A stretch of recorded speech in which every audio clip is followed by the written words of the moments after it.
ये कहीं पे भी आपका, जैसे सगाई करने के लिए जा रहे हो, बिजनेस के लिए जा रहे हो, प्रॉपर्टी के लिए जा रहे हो, इंटरव्यू के लिए जा रहे हो, अगर ये इस, अब देखो विश्वास पे काम करते मंत्र, नहीं तो नहीं। अब जो नहीं जानते, अभी से मेरा चैनल है उसके ऊपर ओके करो, सब्सक्राइब करो और मेरे से जुड़े रहो।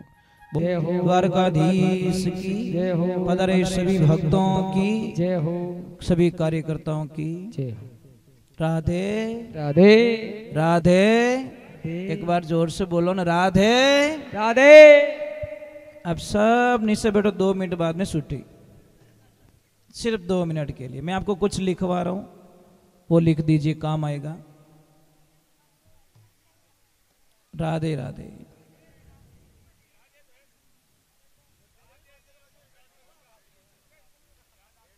जय हो जय हो, ये भी बात सही है। हो ही नहीं, पर राधा भक्ति का नाम, क्योंकि शादी में तो राधा का नाम ही नहीं है। आपको शायद पता ही नहीं है, मैं आपके एक एपिसोड में बताऊं कि राधा जी की शादी किसके साथ हुई थी, हम बताएंगे आपको।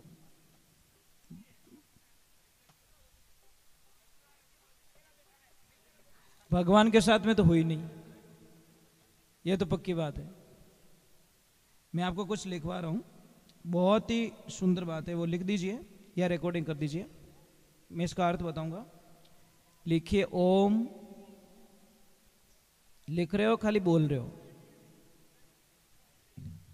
ओम ह्रीम वाग वादिनी, वा करके ग करके वादिनी करो, आधा घ, वाग वादिनी भगवती मम कार्य, इको बंद कर दो, मम कार्य सिद्धि करी करी स्वा फट स्वाहा, ये लिखो। मैं इसका अर्थ बताऊंगा। ये इतनी ताकतवर चीज आप कल्पना नहीं कर सकते हो। विश्वास हो तो ही टाइम बर्बाद करना, विश्वास नहीं तो मत करना। मैंने बोला, मैं वापस बोल देता हूं, ओम ह्रीम वाग वादिनी भगवती मम कार्य सिद्धि करी करी फट स्वाहा।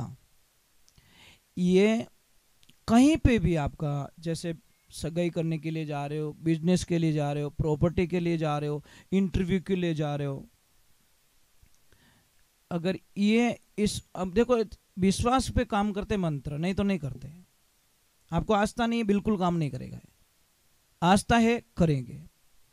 तो इसको अगर आप उपयोग में कर रहे हो तो इसका बहुत फायदा मिलता है, आप कल्पना भी नहीं कर सकते।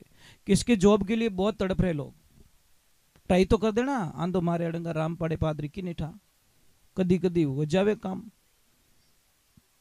ठीक है, तो आप सबको मेरा दंडवत प्रणाम, भागवत जी को प्रणाम, सबको प्रणाम, सभी देवियों को प्रणाम, सभी महापुरुषों को प्रणाम।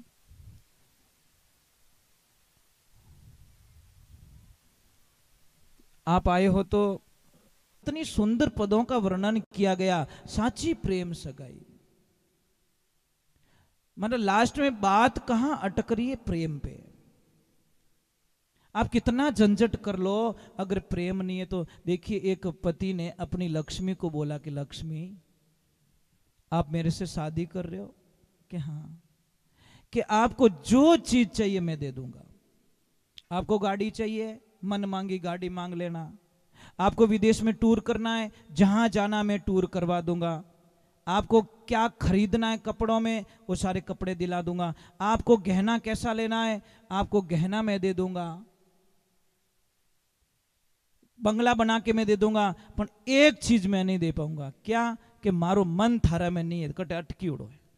अब बोलो, वो लड़की मान पाएगी क्या? कि बाहर रखो तुम्हारी गाड़ी को, रखो तुम्हारे बंगले को, रखो तुम्हारे गहने को, मने तो आप चाहिए। समझ में आ रहा कि नहीं आ रहा है? मतलब भगवान कहीं के ये चीजों मने नहीं चाहिए, मने चाहिए थारो मन। तन नगरी, मन मंदिर, और परमात्मा उसके अंदर, उसके अंदर है भगवान। तो विदुर जी महाराज अब वहां से भोजन प्रसाद नहीं कर रहे हैं भगवान, उद्धव जी को बोलते उद्धव चलो विदुरगढ़, हम जाते विदुरगढ़।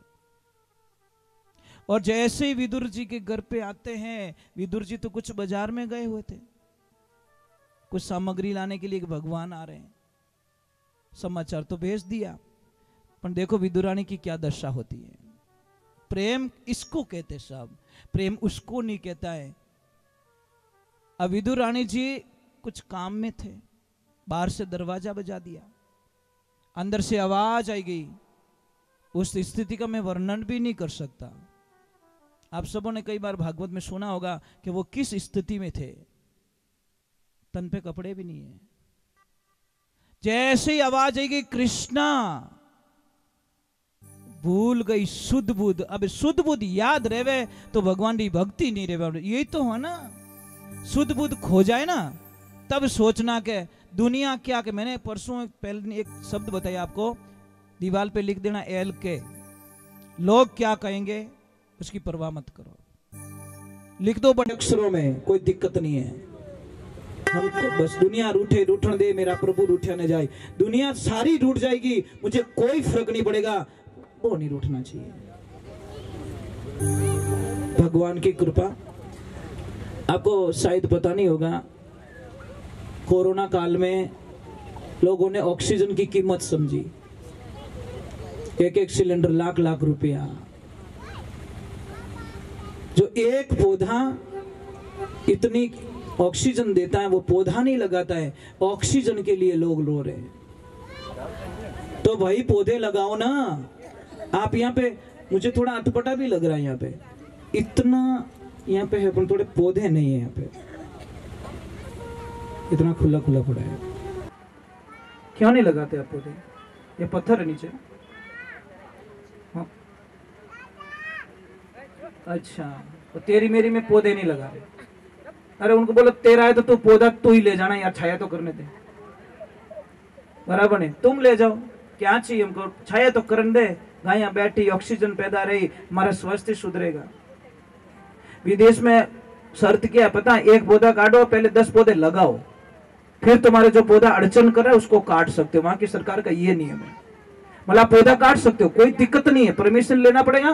पहले आपकी हाजिरी के 10 पौधे लगाना पड़ेगा। 10 पौधे लगाने के बाद में उस पौधे को काटने की परमिशन मिलती है। वहां पे एक पौधा नहीं काट सकते आप, पहले पौधे लगाओ। आपने तो आवे जो कोई, तो भगवान की कृपा हुई, प्रेम।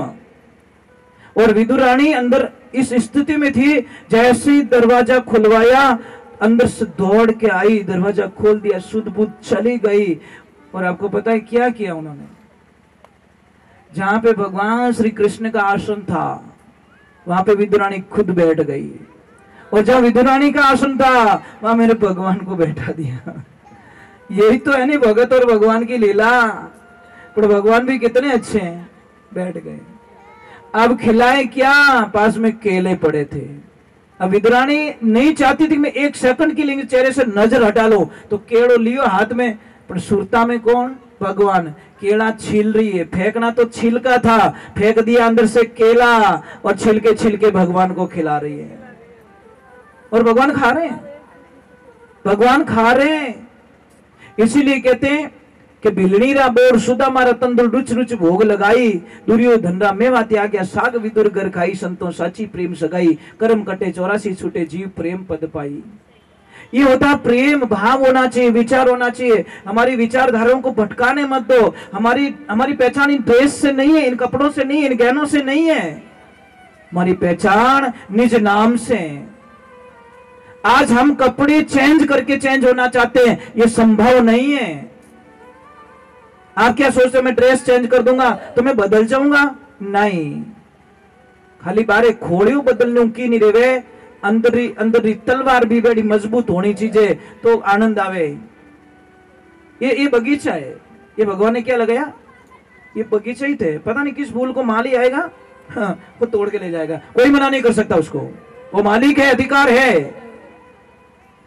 पता नहीं कली तोड़ दे तो कौन जाने, वो कली तोड़ दे, मना कर देंगे मालिक को। कली पसंद आ गई, मतलब छोटे बच्चे को भी उठा लेंगे तो। तो कई लोग बोलते हैं जितनी उम्र थी, छोटा उम्र था, इस उम्र में उसको लेके, अरे भगवान को पसंद आ गया, कल ही पसंद आ गया, लेके चले गए, बस उसका अधिकार है, बगीचा लगाया उन्होंने, कोई मना नहीं कर सकता। वहां मौत के सामने किसी के लिए, क्योंकि मौत आपको पता है मौत के कान नहीं है। वो क्या कहती, भगवान मेरे कान होंगे ना, कोई रोएगा मैं छोड़ दूंगी, दया आ जाएगी मुझे, अरे बेचारे बहुत तड़प रहे हैं, नहीं लेके आओ, पर मुझे आवाज नहीं आनी चाहिए, चाहे कितना कुछ, कितने भी रोए, मुझे बिल्कुल सुनाई नहीं देना चाहिए। मैं उस जीव को आराम से ले आऊंगी, अगर मैंने सुन लिया तो मैं वहीं छोड़ दूंगी, दया आ जाएगी मुझे। तो पहले ही काल और मौत ने बोल दिया, कान नहीं चाहिए मेरे को, आवाज नहीं आनी चाहिए मुझको। तो विदुर जी महाराज जब आए तो बोले ये क्या करी कि भगवान को जिमा रही हूं, अरे ऐसे कैसे जिमा रही है। तब उनको पता चला कि सारे छिलके तो भगवान को प्रसाद में जिमा लिया। परंतु जब विदुर जी महाराज जिमाने लगे तो भगवान ने थोड़ा मुंह मोड़ लिया, बोले क्या हुआ प्रभु के दस, वो स्वाद नहीं आया, जो स्वाद विदुरानी के छिलकों में स्वाद था, वो आनंद था, वो इस गिरी में नहीं है, केले में नहीं है। प्रेम तो विदुर जी को भी था, पर शुद्ध बुद्ध खो के जो भगवान की तरफ जाते नहीं। मीराबाई को लोग कितना ताना मारते थे ना। तो देखो मीरा क्या कह रही है, ऐसे तो आरती का टाइम हो गया, अपन क्या करें, छूटता नहीं जीव। आंबो पाको तो पाको, पाकी जने घणी पड़ी नीचे आगा, माडानी तो नहीं तोड़ना, समझ में आई नहीं, वो तो पाकी जने ऑटोमेटिक झाबड़ी पड़ जाएगी, वो ऑटोमेटिक रुके ही को नहीं। एक आध भजन सुना लेता हूँ, अपन क्या करें। देखो आप लोग बहुत अच्छे हो, अच्छे नहीं बहुत अच्छे हो। मैं आपको लास्ट में कुछ लिखवाऊंगा, वो लेके जाना। मैं हर दिन लास्ट में कुछ लिखवाऊंगा, वो आपके काम की चीज होगी। वो मैं जो पढ़ता हूँ शास्त्रों में, मैं चाहता हूँ आप तक पहुंचे, मेरे तक अकेले तक रख के क्या करूंगा मैं, समझ में आई नहीं। एक मटकर मैंने पानी ढक्कन देन रख दियो तो वो 15 दिन बाद में पीवे जड़ो ही नहीं रहे। इससे बढ़िया उसको पिलाते रहो, भरते रहो, पिलाते रहो, भरते रहो। तो हम यही करते, रोज पढ़ते हैं, रोज उस मटके को खाली करते, लोगों तक पहुंचा देते कि चलो मैंने रात को ये पढ़ा है, सुबह में ये पढ़ा है, मैंने शास्त्र में ये पढ़ा है। मैं चाहता हूँ आप तक वो पहुंचे, ये चीज है। अच्छा मुझे एक बात बताइए, आप मांग क्यों भरते हो? हाँ मांग भरते क्यों आप? भाई मांग भर रहे, परिभाषा तो पता होना चाहिए, मांग की परिभाषा तो होनी चाहिए, ठा तो पढ़नी चाहिए। हम लाइसेंस क्यों बनाते गाड़ी का? समझ में आ रही नहीं है? ये आपका लाइसेंस है। मांग क्या कहती है? आप शादीशुदा हो। लाइसेंस क्या है? कि आप सरकार के ऑथोरिटी में आप ड्राइवर पक्के हो, ये आपका लाइसेंस है। मांग भरी कैसे जाती ये बताओ मुझे, कोई देवी बता दो, ताकि कोई भूल होगी तो मैं हैंड टू हैंड बता दूंगा आपको। मैं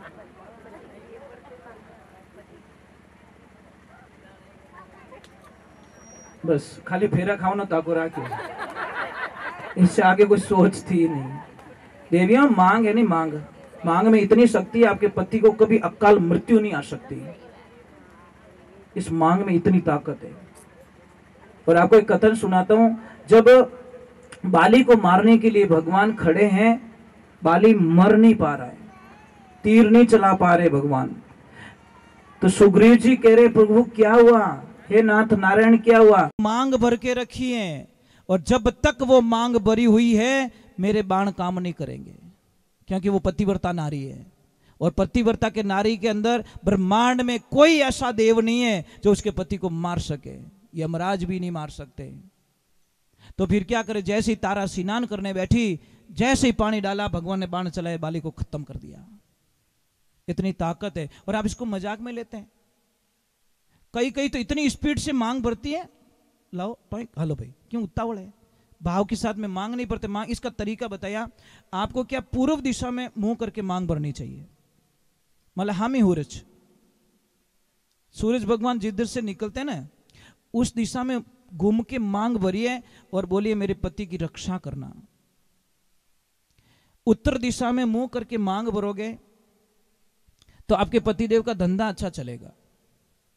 अगर पश्चिम दिशा में मुंह करके, जिधर सूरज डूबता है उधर मुंह करके मांग भरोगे तो आपके पति एनी टाइम बीमार रहेंगे, बॉडी पेन रहेगा, कोई न कोई तकलीफ उनके शरीर में रहेगी। डॉक्टर के पास जाओगे, चेक कराओगे, नॉर्मल रिपोर्ट आएगी।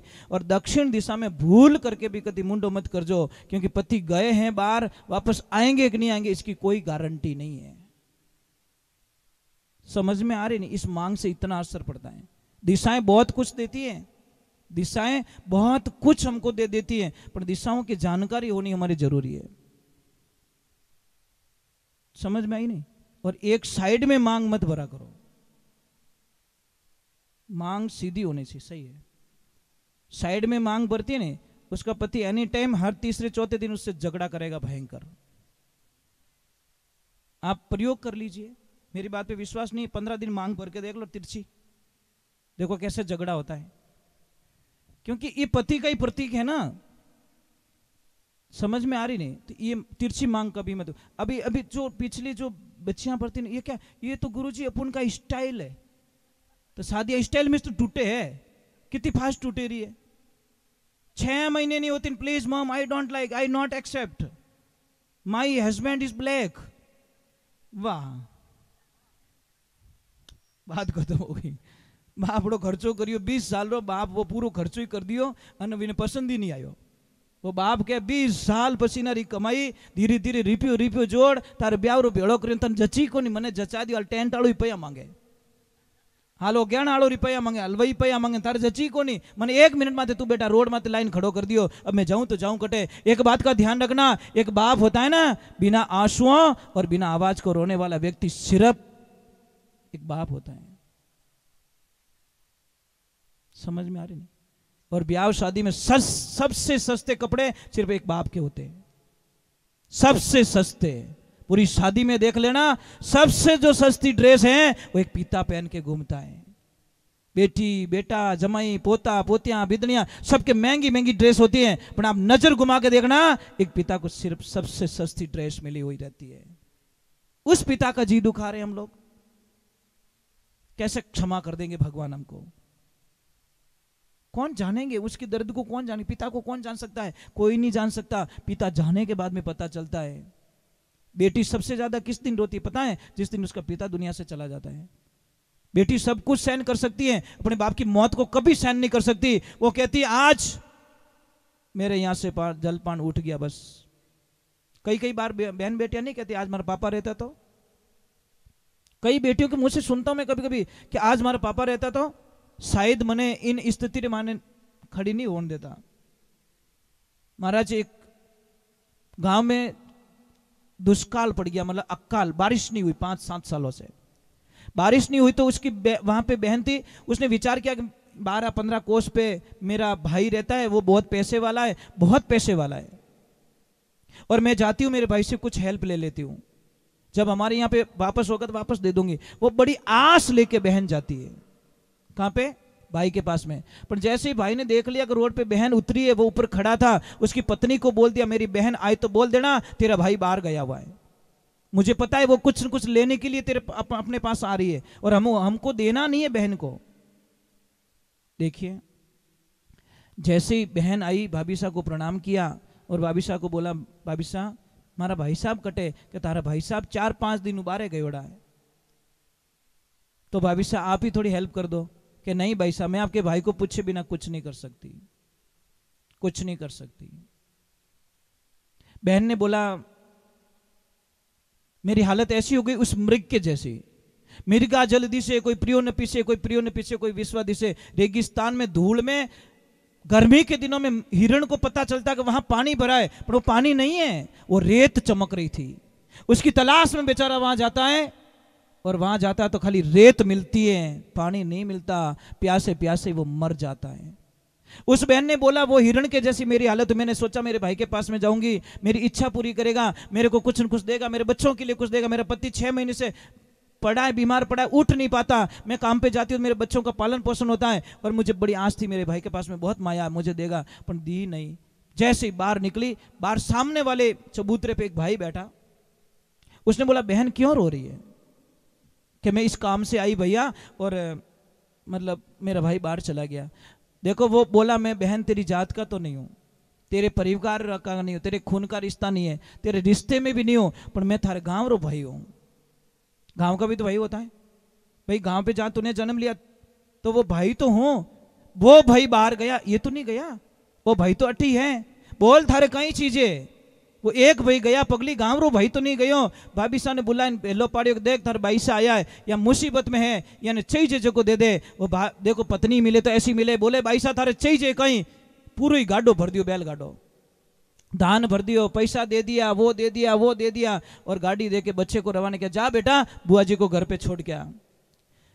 जैसे ही बच्चा जाता है, पीछे पति पत्नी दोनों धर्मात्मा थे, सत्संगी जीव थे, भागवत सुनने वाले थे, भगवान की कथा करने वाले थे, पूजा पाठ करने वाले थे, यज्ञ हवन करने वाले थे, तीर्थों में गए हुए थे। तो उन्होंने बोला कि हमारा बच्चा बाहर गया है छोड़ने के लिए, अगर बाईसा ने कुछ उसको खिला दिया और उसके बदले में उसने कुछ नहीं दिया तो हमारा धर्म खत्म हो जाएगा, हमारा सारा पुण्य खत्म हो जाएगा। दूसरे तीसरे दिन देख रहे तो बच्चा पैदल आ रहा है। आती बेटे को पूछा, बेटा बैलगाड़ी कहाँ है?